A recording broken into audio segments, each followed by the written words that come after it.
What is going on, my Super Sandwiches? Rhymestyle here, and today I'm bringing you the review of Chapter 7 of Dragon Ball Super's manga. And before we start, naturally, if you can't tell, there's going to be quite a bit of spoilers in this video. So leave now if you want nothing spoiled, or stay, or whatever. But this is your one warning you get before we start the video.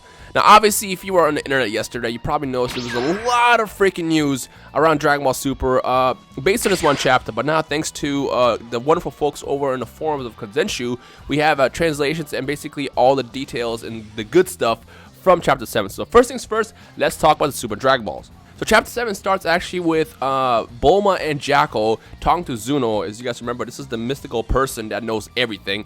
And Zuno essentially gives Bulma 3 wishes, or 3 questions that she can ask him. She ends up screwing up and kind of like asks questions that weren't really questions, like, are you sure? Yeah, like kind of like that. But all they really end up getting from Zuno is to come back in a year later so they can ask about the final Super Dragon Ball. But what they did get information about was the origin of the Super Dragon Balls. Turns out the dragon god Zarama, I think that's what the name was. This might be a weird translation, but Zarama is what the Konsenshu forum translated. Said that the Dragon Balls, the Super Dragon Balls, were created in age 41, and they were massive balls. And apparently when you make a wish for these massive balls, they don't just spread in the universe, they spread between universe 6 and 7. So because these are twin universes, it spreads throughout both of those universes. That's why Champa was in freaking universe 7 looking for the Dragon Balls, and now you freaking know. But yeah, the only big difference between the Super Dragon Balls and the regular Dragon Balls that we saw in Planet Namek is that they're basically rule-free. They're super powerful and they have no limits, and basically anything you want for, you can get, as opposed to before. Remember with Shenron and Porunga, they both were like, oh, this is above my power, I can't do this, etc., based on certain things. So, for example, if they wanted to probably kill Beerus, they probably could with the Super Dragon Balls.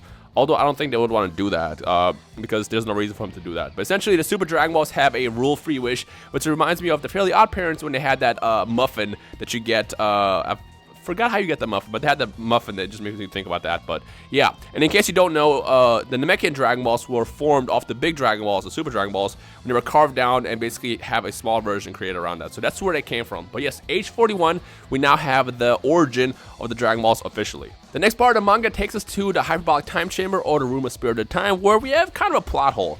It starts off with Goku and Vegeta training for the remaining couple days before the tournament starts, and according to the manga, they were in there for 3 days, which is 3 years. Now, the plot hole here is because, if you remember in the Cell Saga, they were only told that you can't stay longer than 2 days, so I don't know how they're able to break through that. I don't know if there's like a secret rule or something that says if you're strong enough or what. I'm going to go ahead and point fingers that they probably forgot. Toyotaro probably forgot that, you can't actually be in that room for more than 2 days. But for whatever reason, they were in their training, getting ready to go into the tournament, and they were basically just talking back and forth about what's going to happen. And really, all it ended up coming down to was Vegeta talked about how Saiyans are in their prime until they're about 80 years old, which is pretty old. And it's kind of crazy to know that you can be 80 as a Saiyan and still be very, very active. And all but Goku wanted to know was how strong the people of Champa was going to bring to the tournament. Like, are they going to be strong? And Vegeta was just basically like, duh. I mean, if Champa says they're strong, they got to be strong. So just basically them going back and forth training, getting ready to go for this tournament. So I actually cannot wait to see that part in the anime, because I want to see them fight it. Because they end up going Super Saiyan Blue, or Super Saiyan got Super Saiyan in that sequence as they're training, preparing for the tournament. Now the final part of the manga, I guess, well yeah, kind of the final part of the Chapter 7 manga, we are taken to the spots where the tournament is going to take place, and everybody's there. Everybody, except for Gohan, who is away at a conference. Like, bro, for real? This is a battle of the universes. What are you doing at a conference? I mean, I get it. You're trying to be a researcher, scientist, whatever. You're trying to be, this businessman to take care of your family. But this is like a universal battle that never happens. You're going to miss that? You're going to miss your friends, your father, taking place in this huge battle because you're away at a conference? Like, for real? Whatever. I mean, let's be real here. At this point, Gohan is dead to us forever. He's just going to be this character for the rest of our lives, and it's something that we have to accept. No more Ragey Gohan, no more crazy Gohan moments that we saw growing up. This is the Gohan that he is today, and we just have to accept that, unfortunately. But everybody's at this freaking, spot. There's no name for that spot, so I don't know what to call it, but there's this like nameless planet getting ready to go, and the 5th warrior, of course, is revealed, and the name is Monaca, M-O-N-A-C-A, which might be different based on the translations once we get the Japanese text, but based on the Korean translations, his name is Monaca, and he is actually a hero of the planet Wagashi, who is very shy and very calm, but according to Beerus, he can bare his fangs. If you fight Monica, he is going to fight you. And the funny thing is his name means great pointer, which apparently is a reference to his nipples, because he has very pointy nipples if you've already seen the picture. So that's where he comes from. But apparently he's really powerful, and Beerus apparently, says he was the strongest fighter that he's ever faced before. And I'm going to go ahead and just theorize that he has to have some kind of transformation or something, and I'm hoping he does, because I really want to see what this shrimp, because he's kind of a shrimp, is made out of, and I'm curious to know how he's going to fight in the actual tournament. One other thing that happens as they're gathering for the tournament, we see Supreme Kai and Kibito, they're split now. Goku notices them, but before even asking why they're split, he gets distracted because he sees the Universe 6 Kais and goes to talk to them. And right before, everything gets crazy, we see, the written exam is about to start, and right when the written exam is about to start, Champa walks out with his squad, of course, the 5 warriors that he has on his team, and this is the crazy part that we've all been discussing yesterday, the 5 warriors. We have Winnie the Pooh, Bear, we have a Frieza race character, we have like this mirror-looking guy, we have a robot, and then, of course, we have the Saiyan.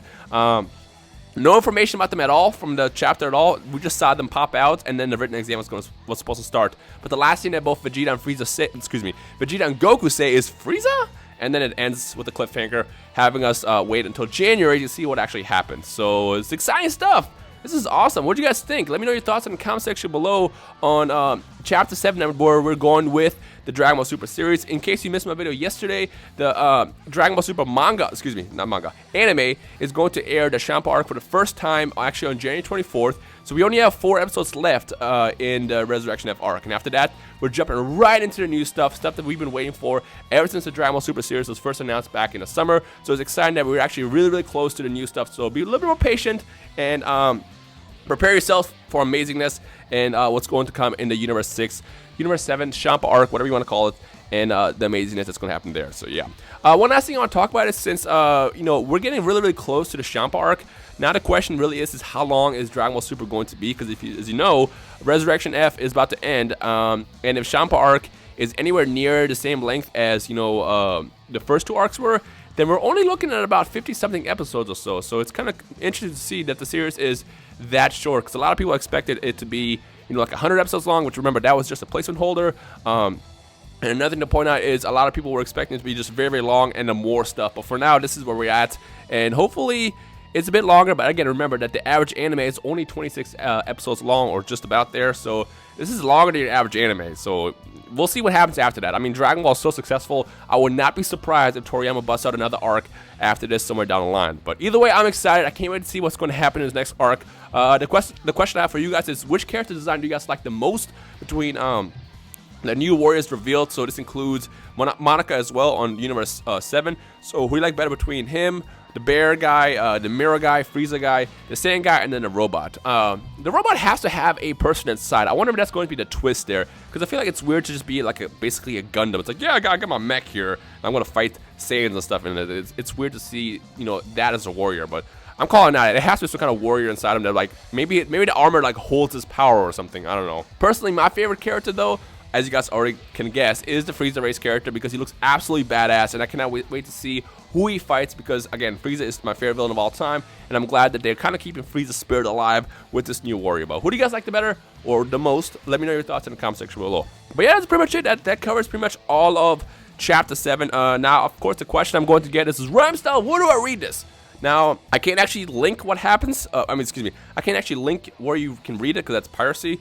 But I can say, if you were to look up, Dragon Ball Super Chapter 7 manga, I'm sure you're going to see it all over the place. I will mention, as of right now, it is not translated word for word yet. All my information comes from Kazenshu.com, the forums. It was, I forgot who it was, but it was a group of people who basically translated the Korean stuff that leaked and kind of wrote out the details of everything that happened. So as far as actual specific stuff that you want to read yourself, I say wait a couple days. Maybe by the time this video is up, it should be translated. Who knows? But just keep searching Dragon Ball Super Manga Chapter 7, and you should pop up easily. So keep an eye out for that. But yeah, that's pretty much everything. Again, Super Dragon Balls, or I guess the Dragon Ball's origin. We have that. We have the encounter between Zuno, Bulma, and Jaco, which, by the way, they have to come back in a year to ask again. Wait, I already said that. Yeah, did I? Yeah, I said that. So they have to come back in a year to ask Zuno again, because Zuno only has like a certain amount of requests that you can make to him or something like that. And other than that, the tournament is about to start. The tournament's about to start. It's exciting, and I can't wait to see where this series is going to take us. But I've already kind of talked my balls off and, you know, said everything I wanted to say. So if there's any questions you have, feel free to drop a comment in the comment section below. And any other thing you want to talk about the chapter itself, feel free to drop a comment as well in the comments and stuff. But yeah, enjoy the rest of the day, and I'll see you guys in the comment section below.